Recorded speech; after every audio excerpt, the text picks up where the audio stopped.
kids, welcome back. I'm going to read a little more of Wild Robot. We're getting close to the end now. We left off at the end of chapter 63. Chapter 64 is called The Special Robot. So Bright Bill is back. He's back to the island with the flock of geese. He was happy to see his mom. They made it through the winter. And so this chapter is called The Special Robot. After Bright Bill told the story of his winter, he and his mother sat in silence and they thought. They thought about poor Longneck and the human who had killed him.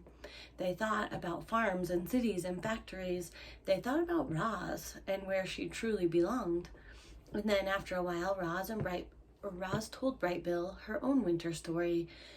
She spoke of her long, dark hibernation and of how she had awoken to find the nest had caved in around her. She spoke of blizzards and frozen animals. She spoke of the many lodges that she had built and the one that caught fire. But she mostly spoke of all of the new friendships that she had forged. I used to think that you were the only animal who would ever care about me, she said to her son. I worried that without you around, I would be alone again, but I was not alone. In fact, I made new friends, all on my own. I think the other animals might actually like me. Of course they like you, Ma, squawked the goose. You're the most likable robot I've ever seen, and I've seen a lot. It was true. Bright Bill had seen hundreds of different robots that winter, and none of them were anything like Roz. None of them had learned to speak with the animals, or had saved an island from the cold, or had adopted a gosling as he sat there watching the robot's animal gestures and listening to her animal sounds. Bright Bill realized just how very special his mother really was. All right, chapter 65 is called The Invitation. Roz was the first to arrive at the next dawn truce. She had an important announcement to make. The robot patiently waited in the great meadow as the sky slowly brightened and the animals slowly gathered. And once everyone was milling around and chatting, Roz began speaking in her perkiest voice. Pardon the interruption, if I could please have a moment of your time. The crowd settled down and they listened to their robot friend. We made it through a terrible winter. A new generation of youngsters is arriving, and my son, Bright Bill, has just returned to the island with his flock. I think that we can all agree that there is much to celebrate. So, in addition to the dawn truce this morning, I would like us to have another truce this evening. We can call it the evening truce, or better yet, the party truce. The crowd began chattering with excitement.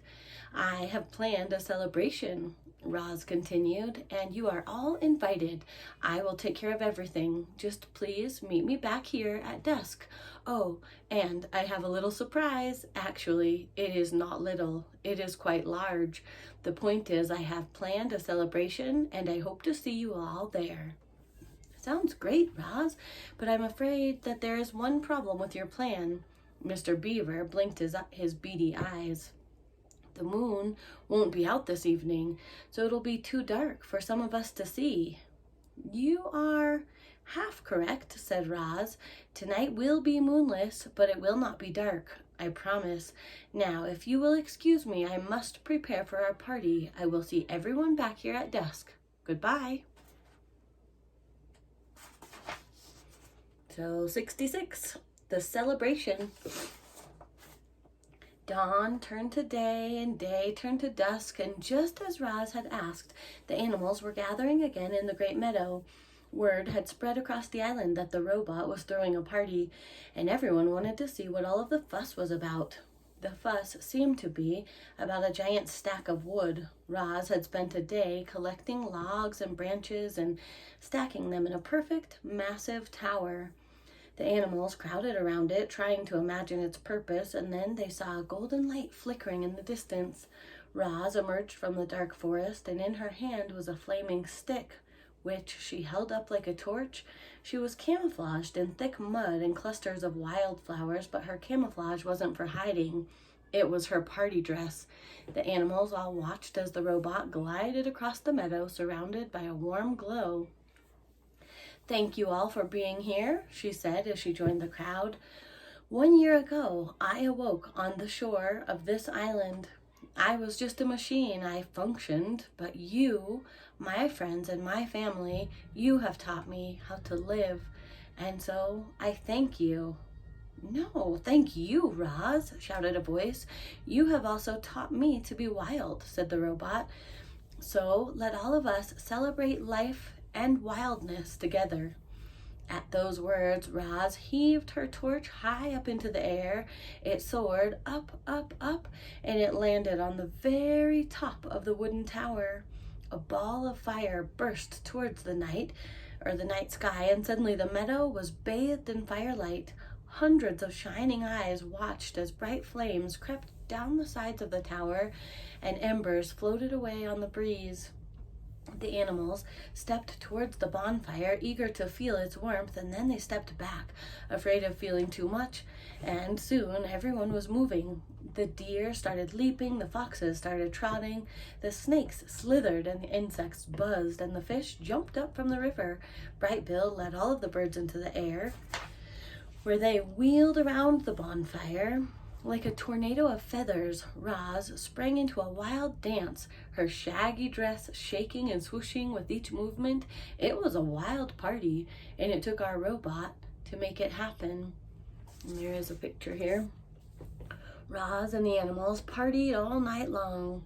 They were so busy singing and laughing and dancing that they didn't see the cargo ship as it sliced past the island, but the ship saw them. It saw the towering bonfire. It saw the robot, and then it quietly continued through the darkness. All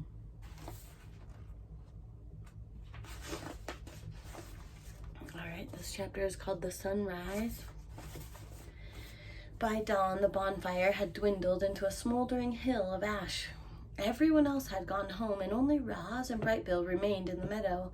They lay in the grass together, watching as the soft light of the morning crept up from the horizon.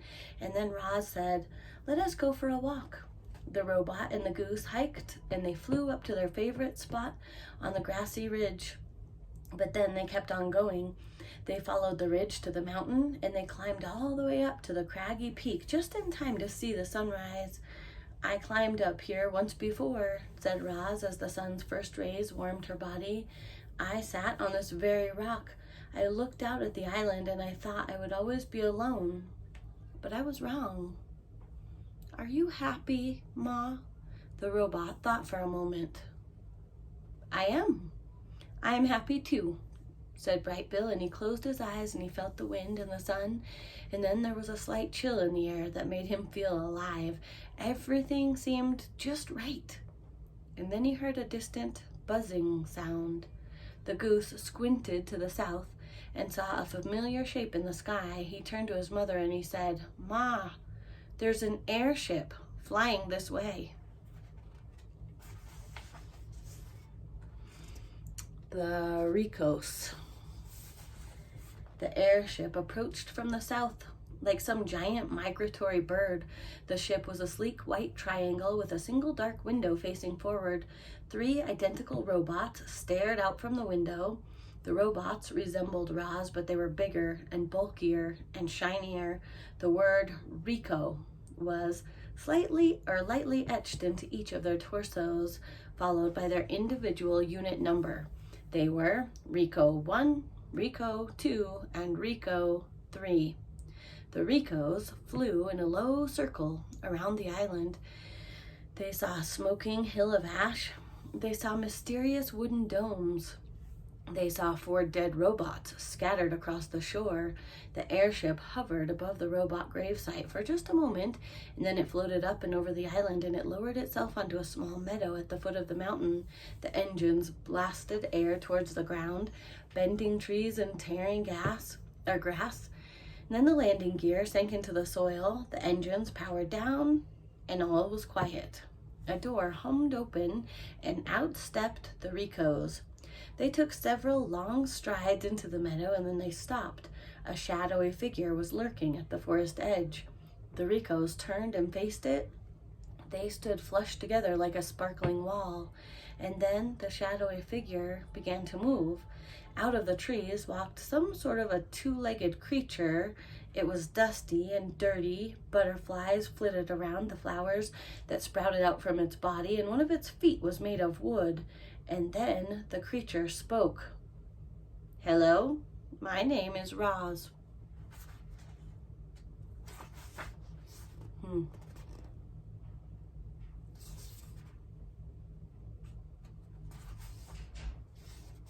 Chapter 69 is called The Defective Robot. "Hello, Rozum, Unit 7134. We are the Ricos. We are here to retrieve all Rozum units." The cold, flat voice came from Rico 1. He and his partners stood absolutely still, keeping their glowing eyes locked on their target. "There are 4 others," said Roz, "but they are dead." "We have already located the remains of the other units," said Rico 1. "We will collect them later. Now, come with us." The 3 Ricos motioned Roz to the airship, but she didn't move. "Where have you come from?" she said. The Ricos turned and stared at Roz. "Do not ask questions," said Rico 1. "Where will you take me?" "Do not ask questions." "Why must I leave?" "Do not ask questions." "I will not go anywhere until I get some answers." There was a brief silence as Rico 1 computed his next move, and then he began to speak. 1 year ago, a cargo ship carrying 500 Rozum units was sunk by a hurricane. 495 units have been retrieved from the ocean floor. We have come here in search of the last 5, and we have located them. Rozum, Unit 7134, you are the property of the Tech Lab Industries. We will return you to the factory where the makers will refurbish you and sell you to a work site. You will then live on that work site indefinitely. Now, come with us. "But I live here," said Roz. "That is incorrect, Rozum, Unit 7134. Any further resistance will be proof of defectiveness, and we will deactivate you." But Roz had more questions. "Who are the makers? What is my purpose? Why can I not ask questions?" "This unit is defective," said Rico 1 to his partners. "Commence deactivation." In perfect unison, the Ricos stepped towards Roz. They raised their blocky hands, ready to restrain their target, ready to shut her down and press with the press of a button, but a loud squawk and a streak of feathers cut them off. "Stay away from my mama!" Bright Bill swooped into the meadow, and he started hopping around, ready to defend his mother.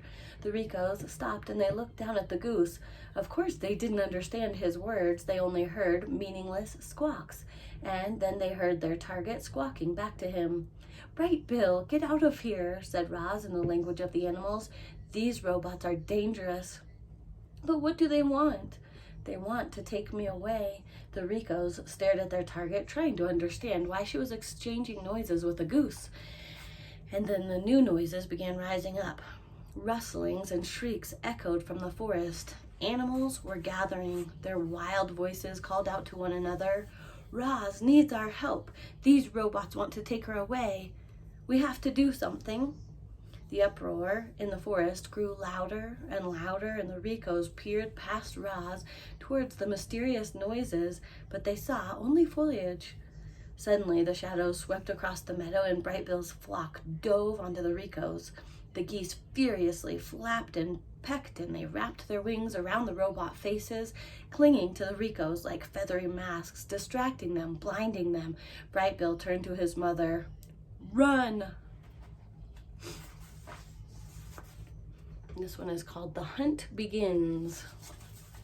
While his flock distracted the Ricos, Bright Bill darted out from behind them and desperately searched for buttons. He had once shut down his mother with a click, and now he would do the same to these intruders, but he found no buttons on these robots, only smooth surfaces. Clearly, the Ricos were not designed to be shut down so easily.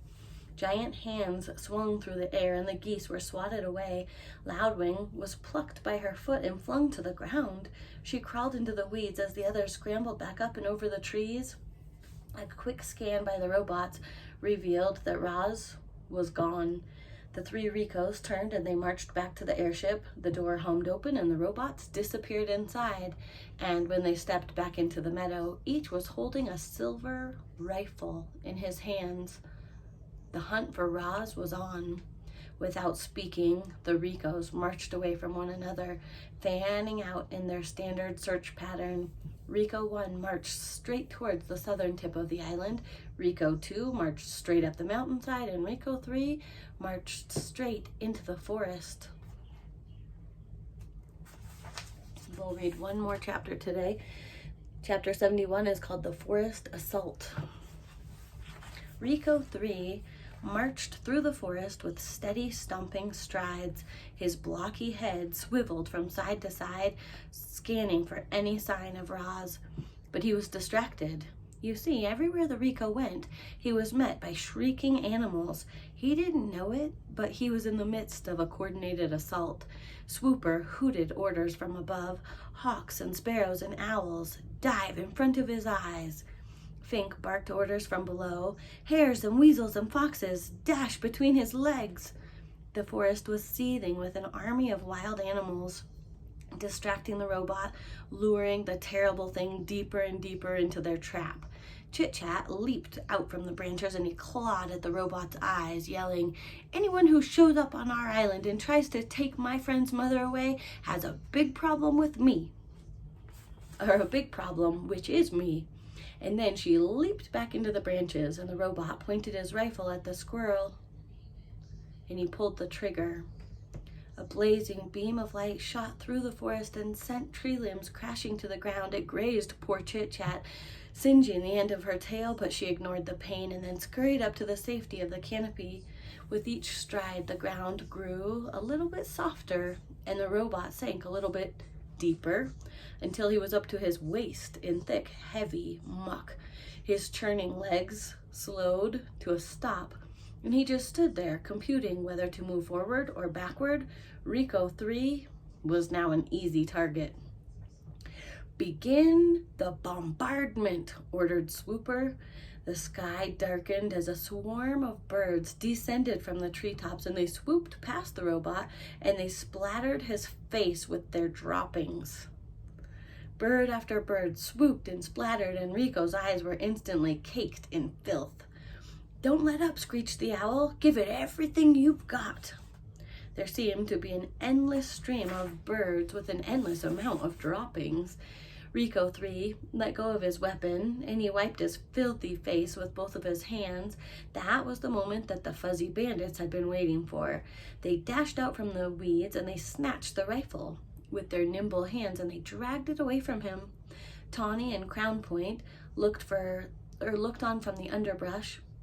The buck lowered its head, and the raccoons carefully placed the rifle upon his antlers, and then the deer and the raccoons slipped into the shadows. By the time Rico 3 realized his weapon was missing, it was too late. He let out a sad, electronic tone, and then, as the birds continued their bombardment, the robot turned and blindly trudged back through the muck. It was now time for the final stage of the plan. Broadfoot, the bull moose, emerged from the trees, and he stood directly in the path of the blinded robot. Rico 3 had no idea that his every step brought him closer to the mighty animal. When the robot was in range, Broadfoot turned and he kicked back with his powerful hind legs. There was a sharp crack, and dung sprayed from Rico's head. The moose kicked again, and crack, and the robot's head flopped to one side. A tear in his neck exposed a tangle of silver tubes, but Rico 3's legs just kept on pumping, so Broadfoot kept on kicking. He pounded the robot's head with his heavy hooves, denting and crushing it into an ugly shape, and with one final crack, the head broke loose, soared through the air, and squelched into the muck. The headless robot fizzled, and then smoked, and then his legs ground to a halt, and he never moved again.